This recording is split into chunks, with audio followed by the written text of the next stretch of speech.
Ni maombi yangu awepo mtu anayemjua Mungu. Na ikitokea familia hakuna mtu anayemjua Mungu, mtaanza kutoana kafara nyie kwa wenyewe kwa wenyewe. Mdogo atamwahi mkubwa, mkubwa atamwahi mdogo. Mimi niliwahi kwenda kwenye usharika mmoja nikiwa mwinjilisti. Sasa nimehubiri, nimechoka kabisa. Mkutano wa injili ulikuwa unachosha miaka ile ya 90. Mchungaji wa usharika ule, mchungaji ameokoka, akaniambia, mwinjilisti, hautapumzika. Alafu kulikuwa ni mwezi wa Sabasaba huko kwenye huo mkoa, kulikuwa ni wakati wa majira ya mvua. Kwa hiyo kuna baridi na kuna mvua, na nimeshachoka. Ananiambia, hautalala. Tuna msharika wangu ametolewa hospitalini, alikuwa mahututi huko KCMC, wamemtibu kwa muda mrefu, amekaa kwa muda mrefu, lakini sasa wamemrudisha nyumbani. Na amekuja anaomba huduma ya kichungaji ili afe salama. Nikamwambia mchungaji, nasema wachungaji hawa jamani. Nikamwambia mchungaji, kwani hatuwezi kwenda? Akasema ni leo. Nikamwambia asante mchungaji. Tukavaa mabuti pale, tukaanza kutafuta huko kwenye mamigomba, tukaenda kwenye hiyo familia. Tulipofika, tumebeba na sakramenti ya meza ya Bwana. Tulipofika, mchungaji akajitambulisha. Sasa huyo mgonjwa yuko chumbani, sisi tumeshikia sebuleni, lakini akiongea hakuna siri mboni, tunasikia. Ni wakubeba na machela, na mtu wa kubeba hayupo, lakini anaandaliwa ili tuingie chumbani. Mchungaji, bora umekuja, naona kama nakufa na nini. Sasa tukaenda ndani. Tukapelekwa chumbani mahali alipolala hapo kwenye kitanda. Amevimba, yani najiuliza ni binadamu gani kama pipa, yani amevimba hivi. Sasa lakini anaongea. Nikamuuliza. Sasa mchungaji akasema, tunashukuru Mungu, tuna mkutano wa injili unaendelea kwenye usharika. Mimi nilipoona alivyovimba hivi, amevimba kama pipa, nikasema niache, nitaanzia wapi? Lakini mchungaji kama alinisikia rohoni, akaniambia, akanitambulisha, kuna mwinjilisti ametoka Dar es Salaam, mhubiri wa injili, huu ni mkutano unaendelea, leo ni siku ya 5, siku ya 7, na atakuwa pamoja nasi. Nikasema alete baraka kwenye nyumba yako. Kabla mambo yote, kwanza karibu mgeni, karibu mwinjilisti, uongee. Naanzia wapi? Nikamtazama, nikamwambia samahani. Roho wa Mungu akaniambia nimuulize, kabla ya wewe kuugua hivi, ni kitu gani ambacho umekifanya ili tunapokuombea kuwe na impact, lakini pia unapopokea sakramenti ya meza ya Bwana moyo wako uwe umepata nafasi. Sema, mtoeni mke wangu nje na watoto. Tukawatoa nje ili atuambie. Miaka ya 90. Unajua alituambia nini? Akaniambia, mchungaji, kilichotufikisha hapa sisi ni uchawi. Nikamwambia, kakuroga nani? Akaniambia, sijui, nimejiroga mwenyewe au tumerogana. Namuuliza, ama umerogana nini kimetokea? Akaniambia, kaka yangu tumezaliwa wawili tu. Kaka yangu alikuwa ananiroga sana. Kila amefunga miradi yangu, maisha yangu, nimefungwa kwenye mauchawi. Kila siku ninapata mateso. Sasa na mimi nikaenda mahali, mwenyewe ananiambia, sasa situko na mchungaji, kama na mimi nikaenda mahali kwenda kuchungulia. Lakini nilipochungulia nikakuta ni kaka yangu. Roho ikaniuma sana, na mimi nikachukua kitu nikaja nacho. Lakini tulipofika, tukaitisha kikao cha ukoo kwamba tuapizane. Mtu atakayeenda kinyume cha mwenzake, basi tambiko na apizo limpate. Ananiambia, tukaapizana. Mchungaji, apizo baya la namna gani? Ananiambia, tulichimba kaburi kwenye shamba langu na shamba la kaka yangu hapa. Kwa hiyo nusu kaburi liko kwa kaka, nusu kaburi liko kwangu. Tukachimba kaburi, tukachinja mbuzi wawili, kila mtu akatoa mbuzi kwenye boma yake. Sikiliza hilo apizo. Tukaweka mafiga na sufuria kule kwenye kaburi, tukachemsha nyama, Alafu tukashuka kule kaburini tukajiapiza mimi na kaka yangu kwamba atakaye mroga tena mwenzake. Unajua hizo ngoma zimepipana. Ndio nakwambia madhara ya kutokumjua Mungu haya. Yaani wamepimana, ili ilikuwa ndio ya mwisho kwamba jamani sasa basi tumesharogana sana. Basi tuishie hapa kwa leo, yaani mchezo uishie hapa. Wanasema atakaye kuja tena kumroga mwenzi basi kaburi hili litakuwa nyumba yake na atazikwa katika maumivu makubwa. Kwa hiyo anasema wakamaliza kutoka kule kwenye kaburi na ile nyama wakala, wakapizana mle, lakini sufuria na mwiko na vitu vyote na mafiga na the rest, zile nyama, ile nyama ikuliwa na mtu mwingine, walikula wawili tu, na the rest wakafukia mle kwenye kaburi, na tumbo la mbuzi wale wawili wakafukia mle. Kwa hiyo akasema ikitokea mtu amemgeuka mwenzake atapooza, dalili zitaonyesha atapooza kuanzia hapa kwenda mpaka kwenye wayo wa mguu, lakini kichwa kitabakia. Wakafukia, wakawekeana agano na hizo dalili za kuvimba na vitu kama hivyo. Sasa kaka yake akaanzo, akavimba, akafa. Sasa amebaki mdogo mtu, na yeye anaona anakufa, lakini anakufa bila kutubu kwa mchungaji. Kwa ametuita kwa ajili ya toba.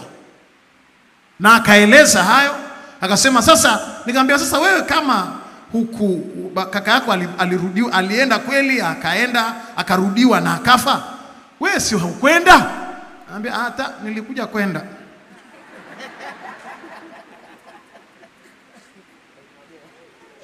Kwa hiyo huu ni mshahara wangu.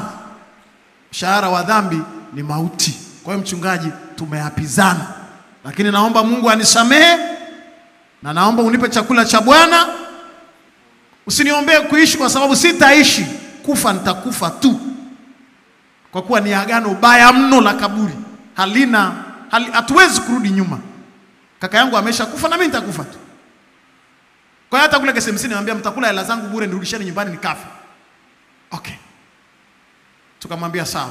Tukamuongoza sala ya toba kwanza, tukamrudisha kundini.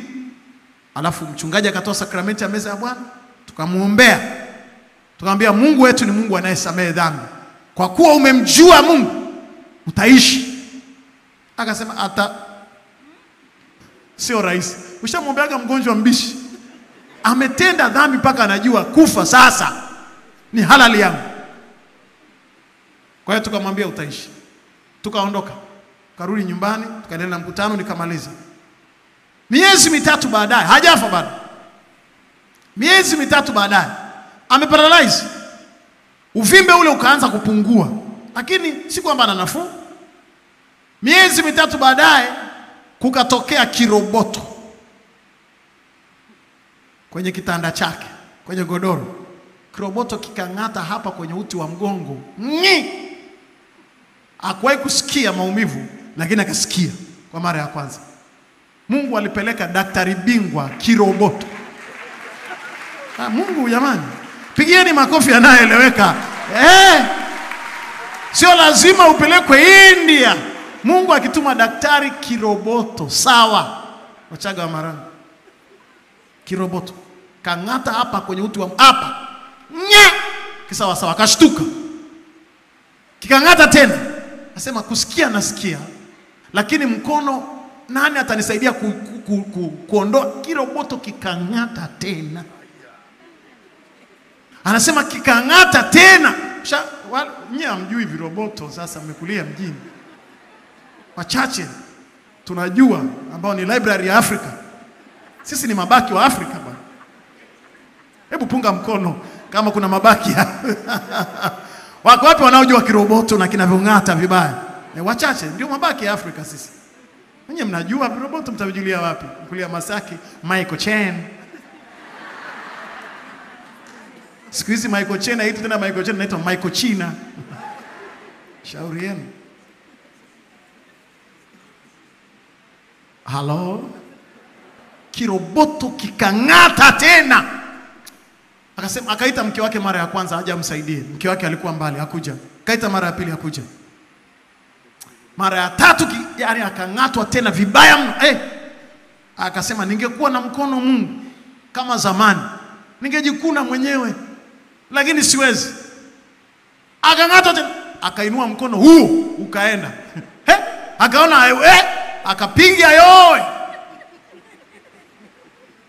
Mke wake alikuwa huko kwenye shamba huko mtoni huko anatafuta chakula cha ng'ombe. Akapiga yowe. Akapiga yowe ya pili, akapiga ya tatu. Akaona ameketi, akaona anaondoka, akasimama, akatembea, akapiga yowe zaidi. Sasa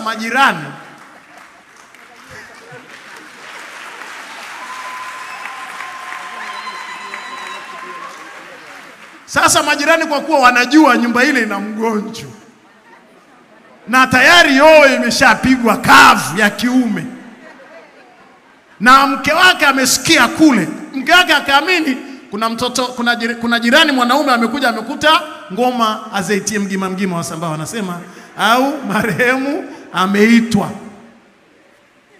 Yule kule mama na alikuwa na sauti, piga yowe inayoeleweka. Mama anapiga yowe na mume wake anaongezea yowe huko ndani.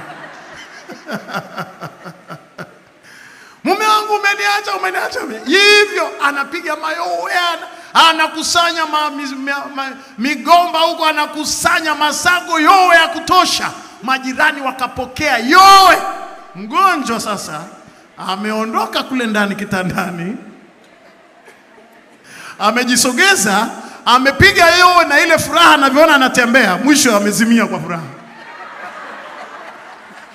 Na ameenda kuzimia kwenye mgomba, kwenye shina la mgomba. Hapo ndipo ngoma imeenda kuzimikia, imepumzika kwanza. Haja rest in peace, ila tu ame relax in heaven. Wakapiga yowe, kijiji kizima kakutanika sasa. Unajua yowe zinapigiwaga nje. Wamepiga yowe, wamejivuruga, watoto wamelia. Alafu sasa wakaingia ndani, marehemu hayupo kitandani. Angalia marehemu chini ya uvungu, hayupo. Angalia marehemu hapa. Yowe ya pili ikaanza, hayupo, ameibiwa. Alafu kelele zilivyozidi, marehemu akapata ufahamu. Akazinduka, akainuka, akasema,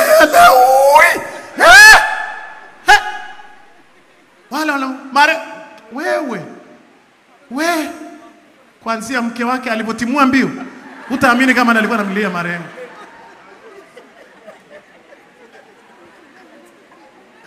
Jamani, msikimbia, asema hapana, wote hao watu wote wametimua mbio, wote wametawanyika within a second. Kwa nini? Marehemu yuko hai. Kukawa na kibarua cha kuita, bahati nzuri kelele zile na mchungaji akaja akaombewa. Yule jamaa mpaka kesho ni mzima, hajambo kwa Bwana. Haya ni madhara tu katika kumjua Bwana, kunaleta wokovu katika nyumba na katika familia. Na tangu wakati ule akasema, mimi na ushirikina basi, na ameishi even today, anaishi na watoto wake wameona baba yao akiwa anaishi. Pigie Bwana makofi mengi. Haleluya.